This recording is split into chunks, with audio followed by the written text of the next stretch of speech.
My philosophy around this paying to speak thing is everyone loses because the audience member loses because they just feel pitched at. There's no atmosphere. It's icky. It doesn't energize them. They come away drained.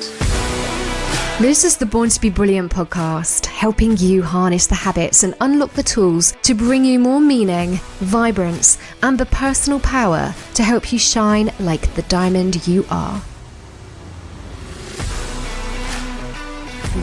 Hello. So this episode is all about speaking. And I actually shared some content on this on social media. I think I went live and I was talking about this because it's something I feel really passionately about. And I think I held back a little bit. I held back my opinion, honestly, because I was scared of what people might think, right? Why do we hold anything back? And I was also scared that my opinion was unpopular and maybe outdated. But the more and the responses I got to sharing this on social media, so many people commented and messaged me privately and told me how they're so glad I said that, they've been feeling the same way. I mean, the amount of responses I got of with a shared opinion was just overwhelming, and it made me less afraid of speaking what's on my heart about this. So anyone that knows me knows that speaking is kind of my jam. It's something I think the mailman said I was a chatterbox when I was 2. It's kind of, well, it's my mode of communication. And I have done professional speaking for a long time. I had a lot of training when I was actually only 18, and I worked on stages, presented and performed. So I that space was familiar to me. Having a mic in my hand is very familiar to me and comes quite naturally to me. And that doesn't mean I don't for one second proclaim that I'm the best in the world, but it's something that does come quite naturally to me. It doesn't scare me. Now, I appreciate that makes me a minority because most people, the idea of public speaking terrifies them, but people can learn and develop and get better at it.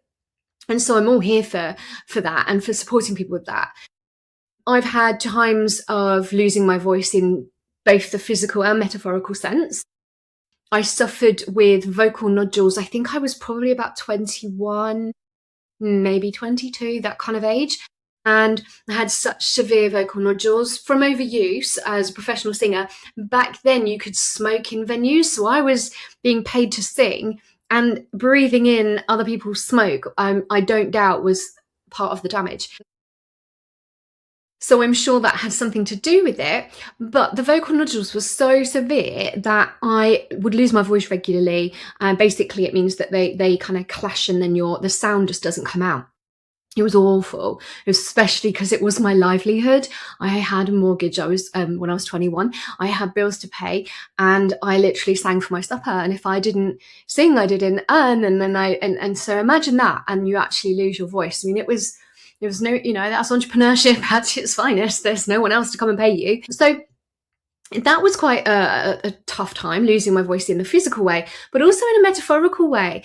When you put yourself out there in business and you get backlash, like anybody who puts himself out there in a big way, it can come with online bullying. It can come with trolling and hating and that kind of thing.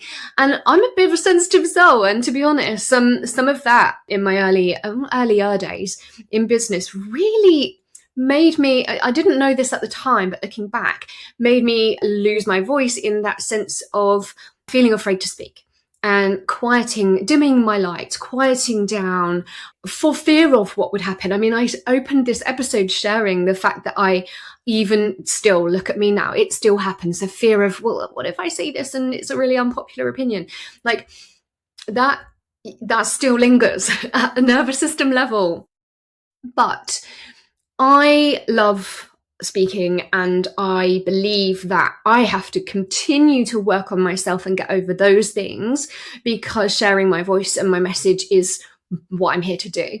And that's why it really surprised me. So I went to an event in January of this year. It's 2026 as I'm recording this, mostly just out of kind of research. I was curious. I wanted to see what an event like that looked like. I'd heard things about it. I wanted to just see how it was put together.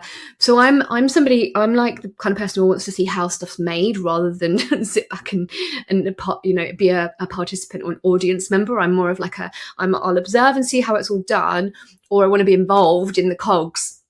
Anyway, so I did, and I observed, and I quite quickly wanted to go, really? Is this for real? Like, I was really surprised at the quality of what I saw, but I thought, no, I'm going to reserve judgment. I'm going to take it all in.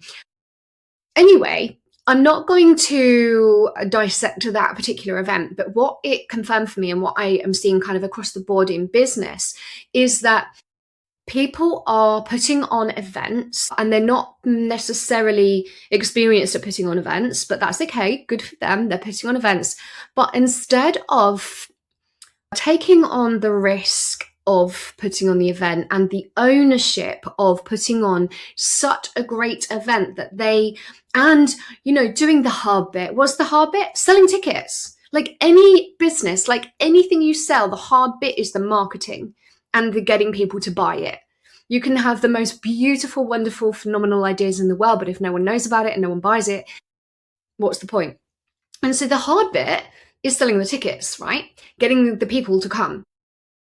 If somebody can't do that or can't risk that and has to instead sell and generate the revenue from the people that speak, that concerns me then about who will come for a start.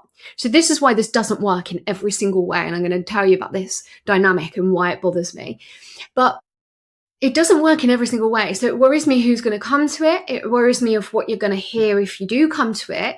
So what happens is the audience, the people who come and pay for a ticket or come and attend, become the product, which is a bit ick in my opinion. Oh, I'm going to pay and go to this thing and I'll be a product. And then the speakers are effectively selling something, so the audience don't have necessarily a great time. So anyway, I came away from the event recently. I actually felt frustrated, drained. I was exhausted. I just wanted to walk in grass and get a load of fresh air, to be honest with you. In the days when the events that I used to go to and would be part of, you would come away feeling absolutely buzzing. You would feel inspired, uplifted, energized, just full of life, full of possibility. Like you just kind of drank a load of good vibe juice or something. This was the opposite of that, and I believe it's because of the formula. I firmly believe that it was because of the formula.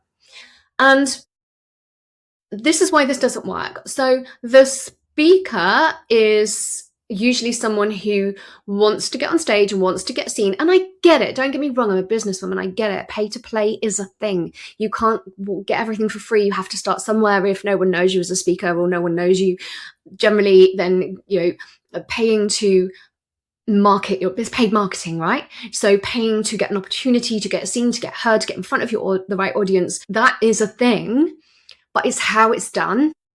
And there needs to be another way to do this. It also needs to be maybe a snippet, not the whole show. I've seen this over and over again, thought about it, kind of thought maybe that's the way it is now, and then came back around and went, no, it doesn't need to be the way it is now. And I don't think it should be the way it is now. So I can tell you one thing right now. You come to an event of mine and you will not get that. If somebody is a guest speaker on a stage of mine, they have not paid to get that place. They have not paid to be there. If I did any kind of sponsorship, if I had a reason to, if I wanted to get a really expensive speaker, I don't know, Gary Vee, I know how much he costs. That's a bit ambitious, but if I wanted to get a really established high profile speaker and I needed to raise funds for that, then yeah, I might look at sponsorship, but that sponsorship probably wouldn't even include speaking. It would probably be a whole different package, because a good investor sponsor isn't possibly likely to even want to get on the stage, to be honest, or could use it to a different advantage. People on my stage won't have paid to be there. They will have been selected to be there because of what they can bring to the environment, to the energy, and to the whole point of the event. And that is what then creates a great event. So then the people who buy a ticket, which is where the actual revenue is, and anyone who does it just as a money-making thing, and this is why they fall flat and then no one comes back. But people who buy a ticket and come and attend have such a great experience. It's so uplifting and energizing, and they come away raving about it. And then that gets known, and then people come back. It's a cog in a ecosystem that is a win-win for everybody. So the event charges up the audience who pay to come for a reason, because it's like going to the theatre. Like, I went to that because it felt good, because I wanted to see it and it felt good. I wanted to be a part of that atmosphere, wherever it was. If there is an organisation that put on the event, if a speaker comes on the stage, if I have a guest speaker that comes on the stage, they are not paid. If any of and they're not allowed to pitch, it's not a pitch thing. It's not, don't sell to that audience. Just be amazing. And be so amazing that they go, who's that then? I'm going to look them up. They'll look you up anyway. They'll come and find you. If you interest them, they will find you. But give them some credit. The people in the audience are not stupid. Oh, honestly, it's like QR code fest at these things these days. And actually, I think I was one of the first people to do that. It was back in about 2018 or 19. And it was really subtle, and it was just in the backdrop of a talk, and it was deliberately giving the people in the crowd something for free, and that was it. But it wasn't like a pitch or anything. It was just, if this is helpful and you want more, here you go. And I hadn't paid to be there, and I was actually doing it as a charitable move, so it was a helpful thing to be able to then help the audience. But nowadays it's like it's rammed down an audience's throat. You don't see high profile speakers at massive events doing that. Okay, that's maybe not entirely true. Sometimes maybe you do. But I don't think those are the kinds of events that you or I want to go to. And I don't think it has the actual effect. I think it's old-fashioned. There were a string of events where there would be very loud marketers on the stage creating an energy that's like, rush to the back of the room with your credit card and sign up for this thing, go, go, go. I'd like to say that isn't done anymore. I don't see that in the UK very much. I did, but that was a long time ago. I don't know if that's done anymore. I have seen it recently done online in a big launch, and that it surprised me. It was an American one, and it surprised me that people were still doing that, or more to the point, sort of going along with that. So maybe it is still lingering, but I definitely don't think we like it, do we? I'd love to know if you guys are like, oh no, I think that's great. Or maybe you do it and it's effective, and so you're like, why would I stop? But I genuinely believe that if you are good at what you do and you stand up there and you deliver something so great, inevitably people are going to look you up, check you out. They will come and find you if they want you, and they are the people that you want anyway, because they have come and sought you out, not you have, created some hype around, pulling them in. And this is coming from somebody who's been in digital marketing since 2015. Like, I get it. I just think it can be so much more tasteful. But back to the main point of this about speaking and being paid to speak. My philosophy around this paying to speak thing is everyone loses, because the audience member loses because they just feel pitched at. There's no atmosphere. It's icky. It doesn't energize them. They come away drained.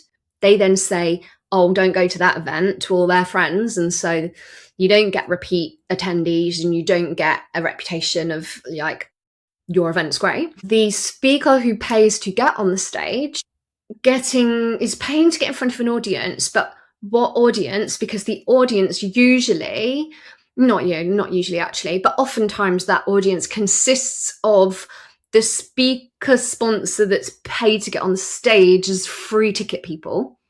So, a lot of the speakers get like, oh, and you get 10 tickets, or you get I don't know, you basically get to let people in. So who are those people really? Like, are they genuine, ideal prospects for you anyway, as that person that's paid? Again, once upon a time, maybe, but I think that has been so diluted now that it's not as effective. So who are you paying to get in front of?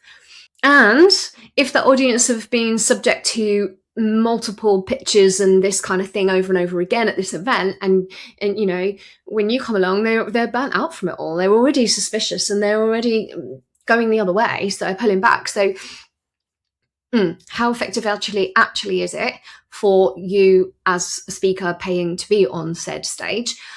And then for the event organizer, like, what do you get out of it?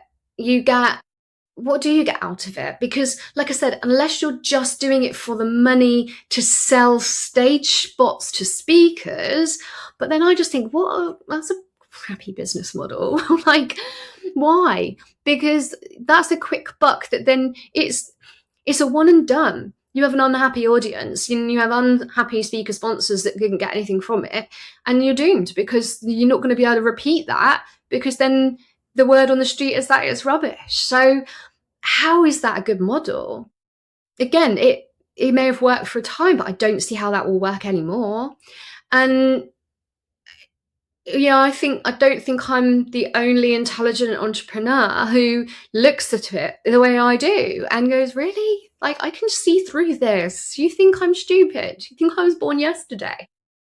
We attend an event for what it gives us, not what you go on sell me or try to sell me. If I want the thing, I'll go get the thing. Like, that's what we do. We're entrepreneurs, we take risks, we grow. So if the thing aligns and it's right for us at the time, we'll go for it. But yeah, so for that event organizer, like, what are you in it for? Like, what's your point? What's the purpose?